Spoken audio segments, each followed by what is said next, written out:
Hello, party people, and welcome back to the Jank Drawer. I'm Sam. This is the Jank Drawer, and today we are coming back for another one of our YouTube updates in the middle of the week for our MTG Arena Zero to Hero series, our brand new Arena account that we are taking and we are trying to bring all the way back up to competitive viability, whether that's our first goal of reaching high ladder or ultimate goal of playing in challenges and trying to get to the top of what the MTG Arena ladder has to offer and the top of competitive viability in the game of Magic the Gathering.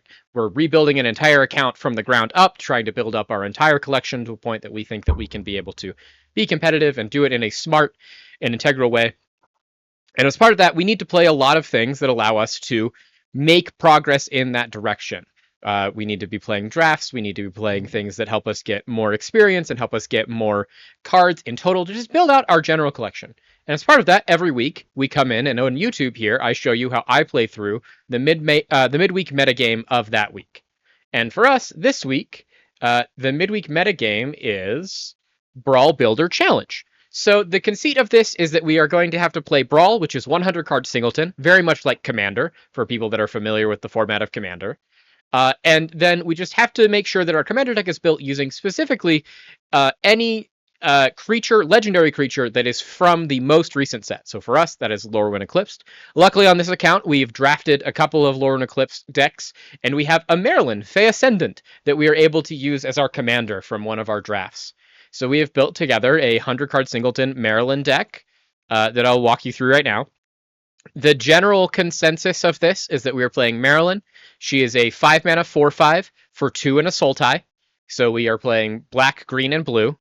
She is a legendary creature, elf, fairy, noble with flying, and when Marilyn or another elf or fairy you control enters, exile the top 2 cards of target opponent's library.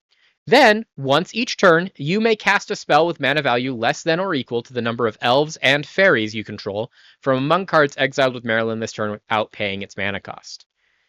And so we have just put together the most basic version of what this deck could be, meaning that we have put every elf and fairy in these colors that is in our collection into this deck. And then we have filled out the rest of our curve with just cards that draw cards, cards that kill creatures, cards that search lands, and then just the best cards from our collection that we have at this point. At this point, we have, as you know, who have been following along on the Twitch streams, and for those of you that only watch here on YouTube, we've been focusing on several packages that I think are some of the most important packages in the current standard metagame. Specifically, a mono green ramp package, so we have good creatures like Llanowar Elves, or most importantly, Badgermole Cub, that help us generate a lot of mana and generate a lot of value that way. And then our blue card advantage stack. So we have good blue card advantage spells like Stock Up, and Consult the Star Charts, and most importantly, Quantum Riddler. So we're just playing all of the best cards from all of our best packages in this to try and make it the most cohesive that we can, and then otherwise, we're just hitting critical density of elves and fairies so that we can continue to play Marilyn, ramp into Marilyn, and then cast free spells from our opponent's decks that are probably going to be much better than our decks because they are not under the same constraints that we are for our total amount of available cards in our pool. And so we have a pretty good deck, I think. I'm actually really proud of what we've got.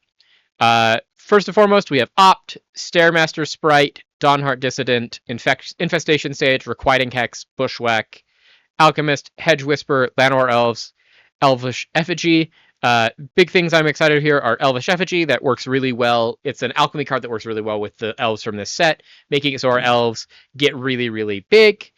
Guiltleaf Alchemist is also very good, just because it is a mana dork that doesn't just tap for mana, it taps to make forests, so we can just continually generate more and more lands, essentially hitting multiple land drops per turn.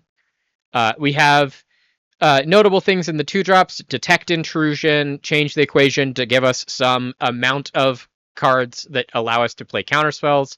Chart a Course, Consult the Star Charts are for card draw. Wild Unraveling is our cancel in this deck, just because we don't have counterspells, so we just have to play cancels. We have Shoot the Sheriff. We have Shared Roots. We have Siphon Insight and Tyrant Scorn, Arcane Signet, Swiftfoot Boots. In our 3-drop slots, we've got Murder and Hero's Downfall, just once again creature removal. Stock Up is our best 3-drop for sure. And then Eclipsed Elf, just to help us find our elves, help us find lands. 4 drops, we've got Moon Vigil Adherence as a finisher. We've got Champions of the Perfect, which is a card draw engine. High Fate Trickster makes it so that everything in our deck we can now cast with Flash, which is really nice. 5 drops, we've got our Quantum Millers and our Selfless Safe Rights, just a way to protect our board. And then up at the top, we've got Singularity Rupture. This is our only board wipe that we own in these colors. And then Undercover Crocodile, which is just... It's a 3-drop that we can play when we need to. It can turn into a 5-mana 5/5 whenever it deals combat damage to player. Investigate. It's kind of repeatable card to draw. And then in our lands, we're playing a lot of basics, but we're also playing all of the non-basic lands that we have in these colors. So we've got Dross Pits, we've got Xanarkand, Ancient Metropolis, we've got a whole bunch of dual lands, Command Tower, Multiversal Passage, and Starting Town. So the only real improvements that we have are in a little bit of our mana base and a couple of the random rares and mythics that we've been able to open throughout the course of the challenge. But I think that this is not a bad deck. Is it a good deck? No. Is it a Maryland deck that you probably would want to be playing? Also probably not, but I think that we're getting a lot of really good value off of the fact that we just have a really high critical density of fairies and elves that are going to pull us a lot of the way towards completion here, and that inherently the ability of Maryland is very strong, and each elf and fairy that we play is good. Also, the only other options that we had for this deck was Doran, and then Luge, who's in this deck, the 2-mana Golgari elf. Lewin, Imperfect Naturalist. So this is kind of the best overall commander that we had that fits in, lets us play most of our packages that we've currently unlocked. So let's try and play some games.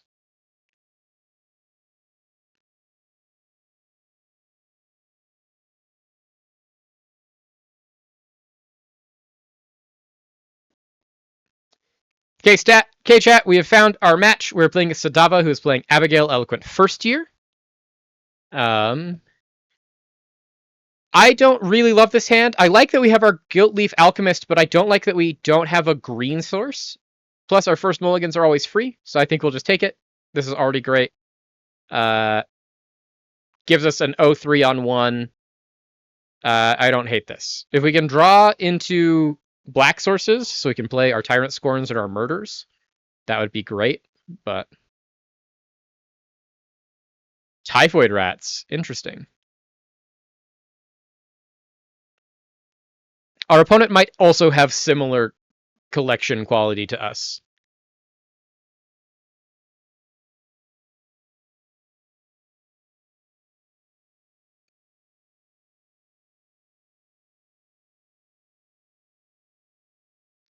Okay, I don't know what our opponent's thinking so hard about here, but also, I don't know that they would want to use a kill spell on our Hedge Whisperer.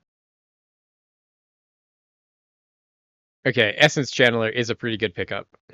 Our opponent's playing some sort of life gain strategy.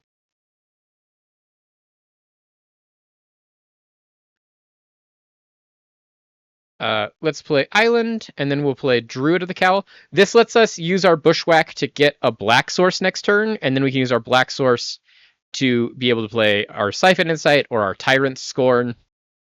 Because like we have this Essence Channeler that we need to deal with sooner rather than later, since it's going to get out of hand pretty quickly.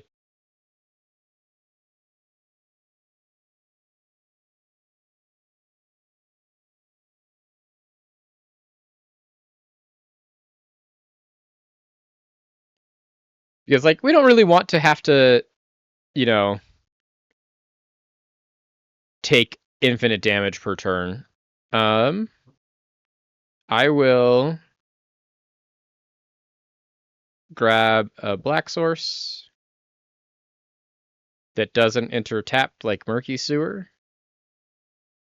And then I think we will just pass the turn. Because we can Tyrant Scorn at instant speed.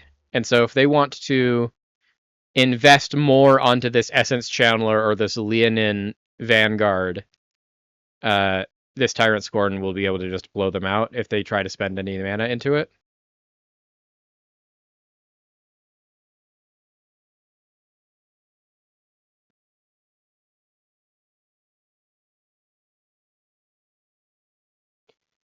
Now, we have this Marilyn, which I think is pretty good, but they... the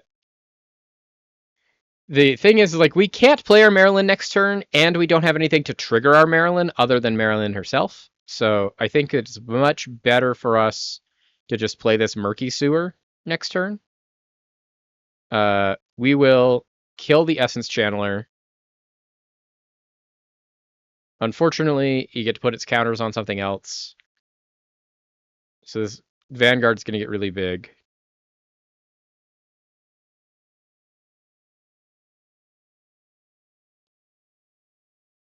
I want to draw a different card off of my Quantum Riddler here. Let's play our Jungle Hollow. Try and get more life back.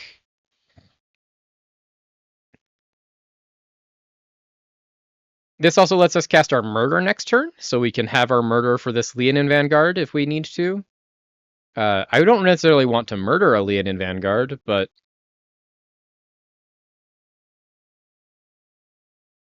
it is a 4/4 if they play a third creature every turn. You could also get kind of out of hand if they play their Abigail. And so right now, if they play their Abigail, it's a 3/3 first strike flying and lifelink, which is pretty good. Ah, cool. You're just going to spiral into Solitude. Okay. Well, my 0/3 can no longer do anything. Let's play Swamp. I think we will just murder this Leonin Vanguard, and then we'll hold up Siphon Insight. Because if we Siphon Insight our opponent right now, we just get a card from their deck.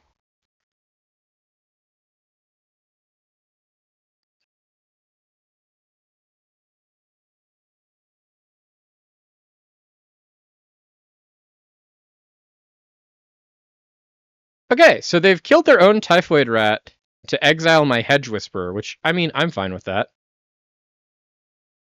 If our opponent wants to devote their own cards to exiling my 0/3, that's fine. My Marilyn currently is, my opponent doesn't know this, just dead in my hand. But end step, we can Siphon Insight.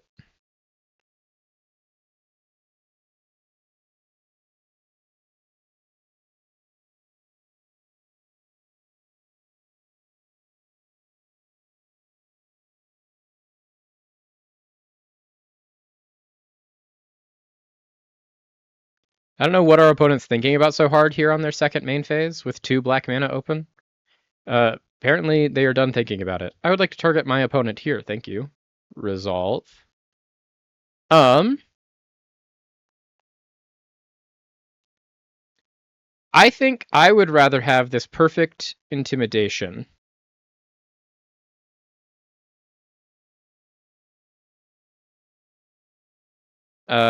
Let's shared roots. Let's just keep ramping. And then honestly, I just want to use their own intimidation to exile 2 cards out of our opponent's hand. We only have 1 card in hand. It's only fair if our opponent also only has 1 card in hand.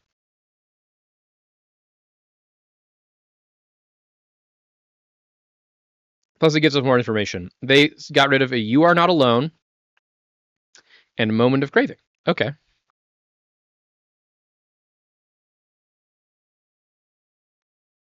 Skeleton Archer. Okay.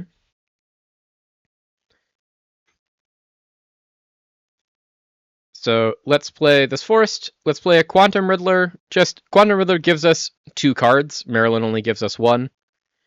Oh, and we can play a Beastkin Ranger. I'm fine with that. We just got a 4/6 and a 3/3. Next turn, we can play this Restless Reef and our Marilyn. Our Marilyn, now we have 2 elves. Honestly, if we can draw a cheap elf, we would play the cheap elf first and then the Marilyn. Because Marilyn gives us a better chance at drawing things we want that time. They're going to make a 3/3 flying lifelink first strike skeleton archer. We do have a 4/6 flying Quantum Riddler that can block it, which is why we played the Quantum Riddler and not the Marilyn.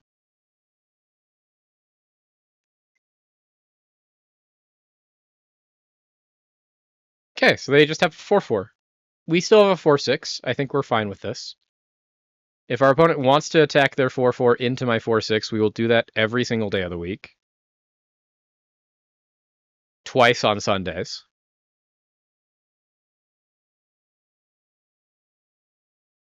Cool. Yeah, we will just... I will kill your skeleton archer. Thank you. Play this Dismal Backwater.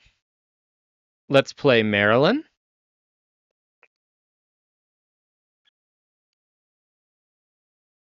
We have gotten an Undying Malice that we could cast this turn.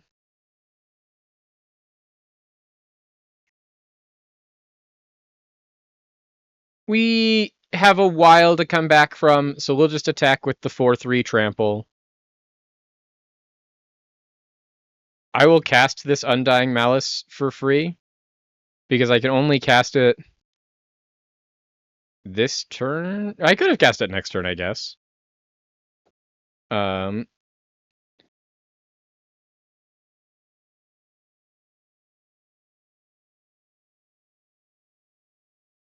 No, I couldn't have, so we had to cast it then. We'll hold on to the Siphon Insight. We can cast a Siphon Insight at their end step. We will block their Abigail with a Quantum Riddler. Do you have a thing that allows you to kill my Quantum Riddler with your Abigail? No, just a thing that brings your Abigail back. Okay. So they get to have an Abigail.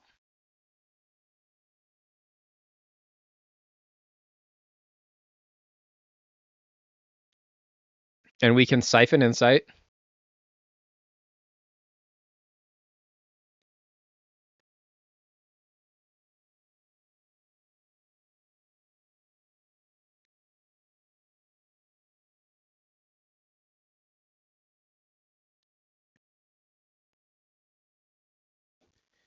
Doesn't really matter when we do this Siphon Insight, so we'll just do it now.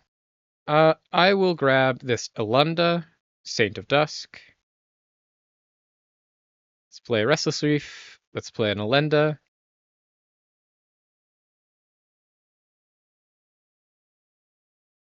We'll hold back our Quantum Riddler still, but let's attack them for 8. The Elenda we mainly played because while the Impassioned Orator could give us more and more life over time, the Elenda is just a 4/4 with lifelink and protection from hexproof from instants, so they can't necessarily target us with various instants. Also, they have to devote a lot of time and effort into this Abandoned Air Temple to ever beat us. So yeah, we have won. And that's the end of our first game. Look at that. Huge. We get our first win. The deck we built, I think, is actually not that bad. And if we have to play Brawl, this is not a Brawl deck that I would mind playing. We got some more experience, we got some gold, and most importantly, we are going to get another new card. So this is a new card again for the challenge. These are always important. This is a guaranteed rare or higher. Let's see what we get. It's a rare, and it is Emissary Escort. This is a 2-mana 0/4 that gets +X/+0, where X is the greatest mana value among other artifacts you control. As far as rares go, this one's pretty disappointing. But, you know, that's such as the luck is gambling. A rare's a rare. It's a rare that we don't have to ever craft later, and that we are less likely to now get in packs going forward, which is all that matters.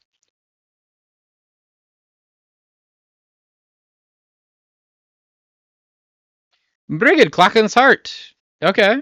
This is at least a new opponent. Let's keep these. Let's play this Dross Pits.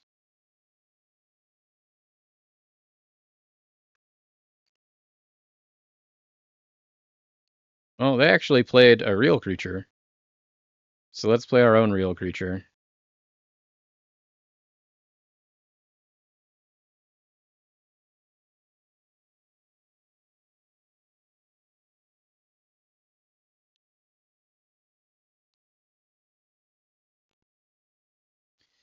We will play the Dross Pits if we don't get something to do. Jeez, our opponent has dealt 5 damage to themselves to play their 2 lands. So they could play their Brigade.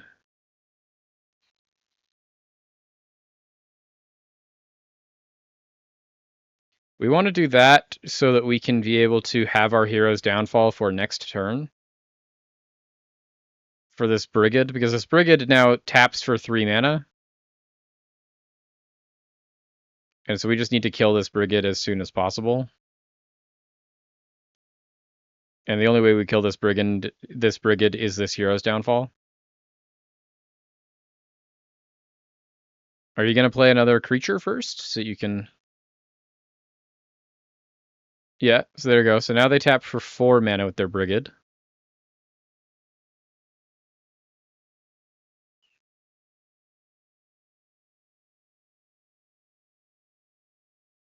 The good thing that we have is this Guilt Leaf Alchemist that is a 1/1 with Death Touch. So just if they do use their Brigade to make a whole bunch of mana right now to play a big creature, whatever big creature they make, we can Guilt Leaf Alchemist and just kill it.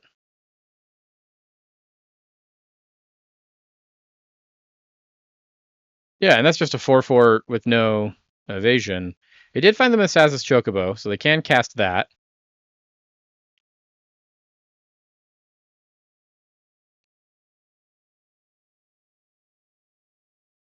Perfect. They have tapped out, which is exactly what we needed. So we can play this Forest. We can Hero's Downfall their Brigade.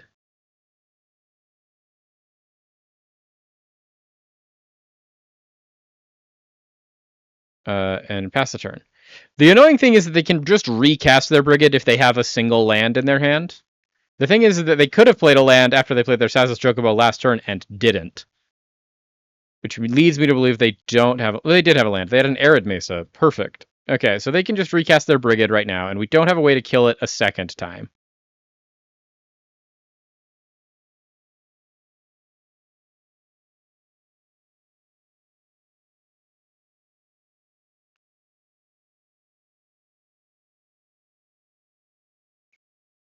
Yep, so there's Saz's Chocobo now gets to become a 2/3.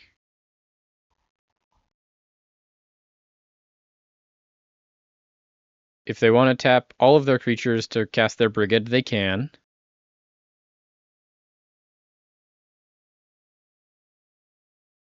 Oh, just Nurturing Pixie? Bounce their Knight Errant of Eros so they can just go get more things with their Knight Errant of Eros because they can cast it for free.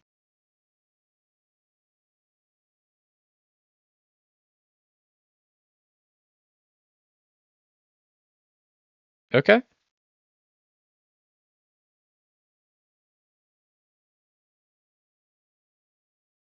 They got a Thalia and a Bright Glass Gear Hulk. Gross.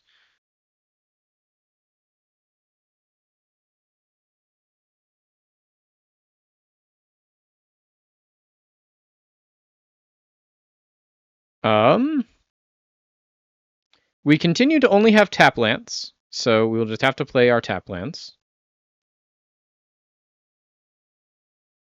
Unfortunately, I think we are going to get blown out of the water this turn. And that's not helping with that issue. I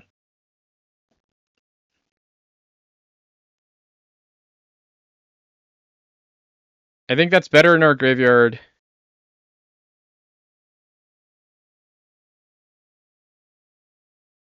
To be fair, we did it at the wrong time, so we couldn't get the end step trigger. So we're playing real loose.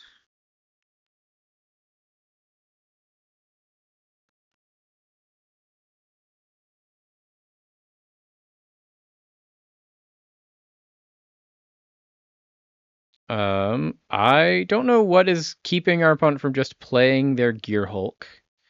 Because I don't know how we beat a resolved Gear Hulk while they have this Thalia in play. Because they just keep blinking their Gear Hulk every turn.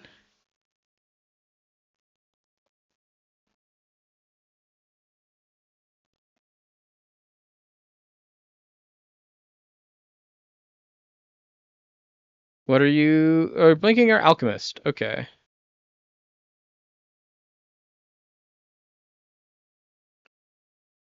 I will attempt to kill your Felia. Do you have a way to save your Felia? I am almost certain you do. You didn't. You let me kill your Felia. Okay.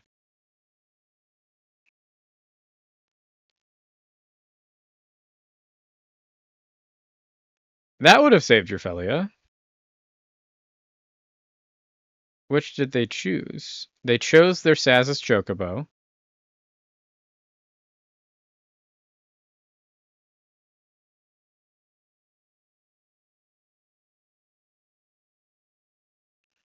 Marilyn? What possible counterspell... Do you have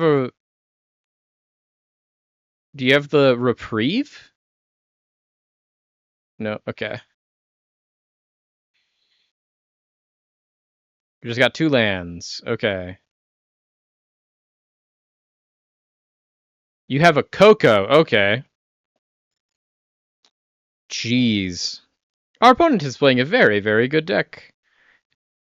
Their deck would be absolutely insane if they ever resolved their Brigade again. Luckily, we drew a counterspell and a removal spell for their Brigade if they ever play it.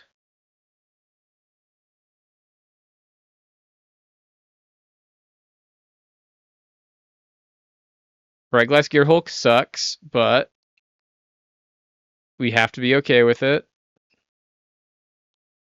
What 1-drops are they going to go grab? Or 0-drops? It's 1 or less. They have options.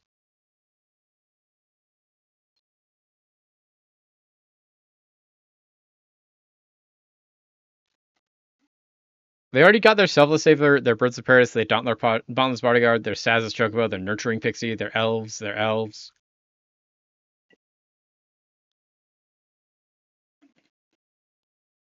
What other crazy 1-drops do they have in this deck?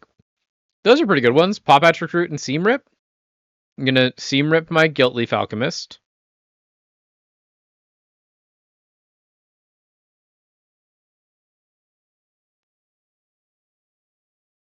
And then Pop Patch Recruit? No? Okay. Just pass. Snaremaster Sprite.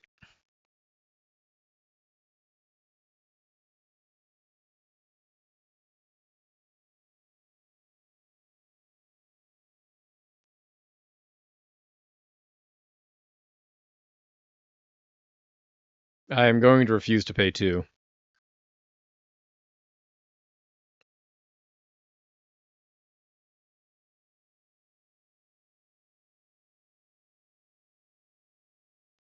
Our opponent's taking a long time to think about it, though. They only have the 1 green available, right?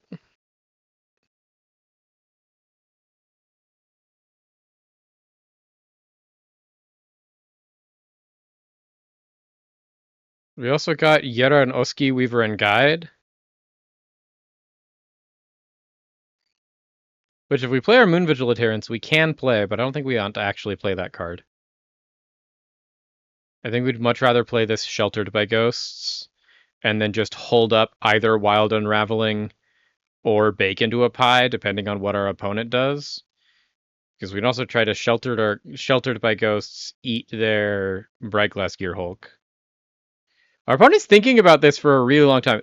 Salvajo or Salvajo, I don't know how they would like to have their opponent's names pronounced. We'll decline that. Are definitely in the driver's seat here. We'll enchant Marilyn. I would like to eat your Bright Glass Gear Hulk. Thank you.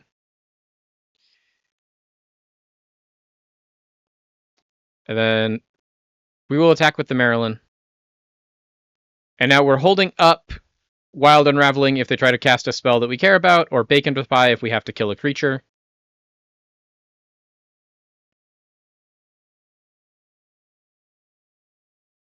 We can do either of those things through Thalia as well. So Thalia is not a creature we care about for the purposes of what we're talking about right now.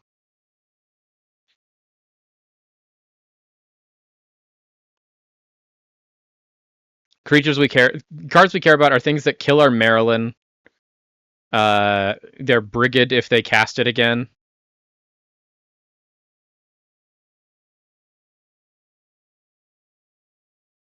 Because their Brigade just makes them like infinite mana.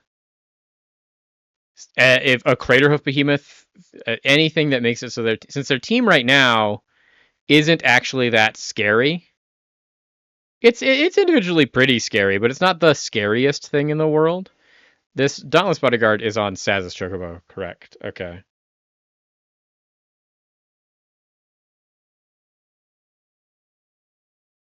I will attempt to bake into a pie your Knight Errant of Eos. Oh, you're just gonna let me do that? Okay, thank you, opponent.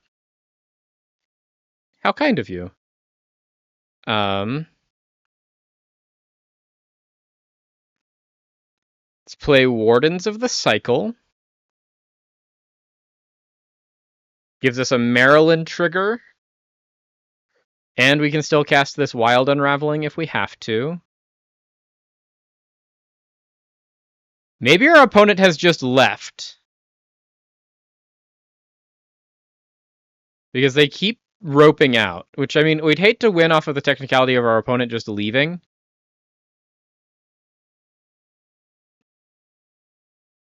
But we wouldn't say no.